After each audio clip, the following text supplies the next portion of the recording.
Chapter 2, Health Institutions and Information Processing, attempts to answer the following questions. What is the significance of information systems for healthcare? How does technical progress affect healthcare? And why is systematic information management important? So let's examine these three questions in this presentation. The first thing to look at is the significance of information processing in healthcare. Information processing, really what we're talking about here is the movement or the interpretation, the data entry, the processing, the output. The processing of it is the movement of information through some form of system. In this case, we're specifically talking about healthcare information and a healthcare network. The quality of that information, an example would be how that is impacted is, like, for instance, when a patient comes into a hospital, gets admitted, some sort of healthcare is delivered to the patient. The patient, based on that delivery of healthcare in the entry point, then has to make movement to different departments within that healthcare system. And so the quality of that movement, the quality of that care, the safety of the patient as the patient begins to move from one location to another within that medical center is highly dependent upon the quality of information and how that information is processed. Let's say paper-based versus electronic or computer-based. So with that then becomes the cost of this information. There's research that shows, if you read through the book, that there's references that cost is a huge factor when looking at the volume of information being processed based on, let's say, the size of the medical center, the paper-based costs versus how does that impact with electronic information processing.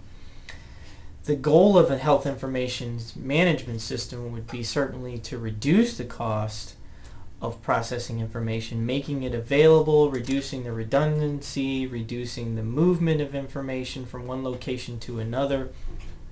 So with that, we hope to be more productive with decision making. For instance, let's say that a healthcare provider documents on the patient history, and let's say that that information is written on a paper document versus electronic. Well, in a paper-based document, as it moves, let's say that the patient, depending on the situation in the healthcare network, moves, the next provider may need to re-ask or re-evaluate and get the subjective history of the patient again, instead of, let's say, there was a productive or quality process where the information actually moved with the paper from one department to another.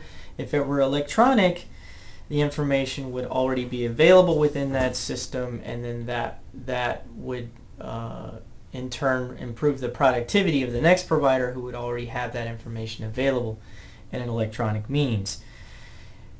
With the electronic health information systems being available, providers and all those involved in the healthcare network are able to get a good holistic view of the patient. In the book, they show a screenshot of a patient health summary or a summarized look at the patient, where you can possibly look at like things such as what pharmaceutical drugs that the patient's on, their previous lab tests, radiology examinations, patient history, things like this. So these health information systems give a good overall holistic view of the patient. So with that, it becomes the memory and nervous system of a healthcare network. The healthcare network is a complex grouping of clinical and administrative processes and human resources that need to process information between each other. So the healthcare information system provides the network, if you will, to interlink all of these processes together.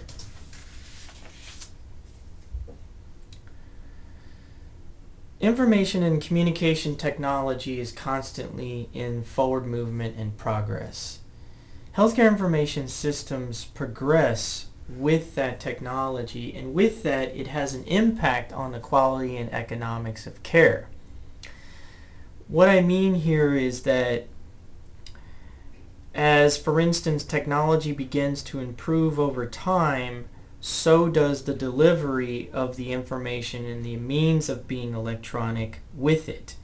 So that has an impact on healthcare. For instance, an MRI machine that processes healthcare information within a radiology department 5-10 years ago maybe has better imaging today than it did then.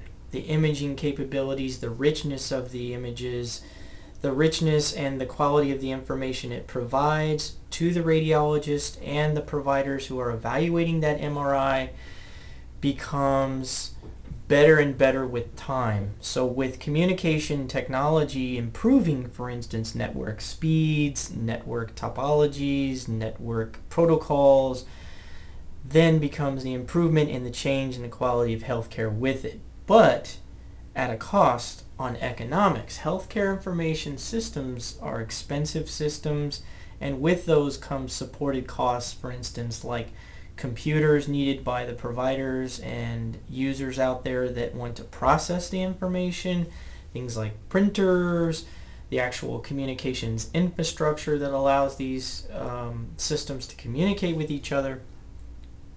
Overall, though, causes or impacts the changes healthcare itself, the actual delivery of healthcare. So not only the quality of healthcare is improved with better decision making, better information, better quality of information, but also how they deliver the actual healthcare itself. For instance, wireless capabilities, tablet, iPad capabilities, different things like this. Technologies come across with healthcare information systems providing a new capability to deliver or change healthcare itself.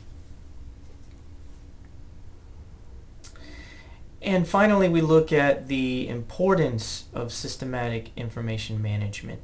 In fact, healthcare networks that have instituted healthcare information management systems usually create an entire department dedicated to managing the resources of information and how it's being processed throughout the healthcare network. It affects everyone within the healthcare system, from the folks that process it administratively and clinically. In all cases, people are usually touching in some form of manner the healthcare information management system. Because of this and the amount of people in the different departments and people working together, the amount of information becomes much larger over time that it's being processed, but it does allow them to share the same data between departments. For instance, once the primary care enters his or her data within the system, the lab department then collects labs based on orders from the healthcare provider. Radiology department delivers radiology images based on orders from the healthcare provider. So departments begin to share the same information, make sure that due to the quality of the information, they're getting the right information at the right time to make the best decisions and deliver the best healthcare. Integrating this information process is going to satisfy the needs. There's a lot of rules and regulations related to the delivery of healthcare information and the management of healthcare information. So an integrated system satisfies those needs. And the needs between departments to share information, it's not only the legal aspect, or it's also the aspect of the necessity to deliver healthcare and exchange that information, which then raises the quality of the actual patient care. And the ultimate goal of a healthcare information system is to improve quality of patient care and reduce the cost. In most cases, the initial implementation of a healthcare information management system actually has an upfront cost and a reduction in the productivity. But over time, as the organization dedicates itself to learning the system, putting effort and investment in the healthcare information management system, ultimately the customer, being the patient, improves the quality of care and reduces cost. Thus, the basis completely for a systematic information processing of a healthcare information management system. So with that, we want to look at Chapter 2 homework. If you go to the Blackboard, you will see that there is a homework assignment titled HW2, Chapter 2, Healthcare or Health Institutions and Information Processing. It's a series of 9 essay questions. Just want to make note that question 8 includes a PDF file that you have to download from the Blackboard. So go ahead and work on that homework, and good luck.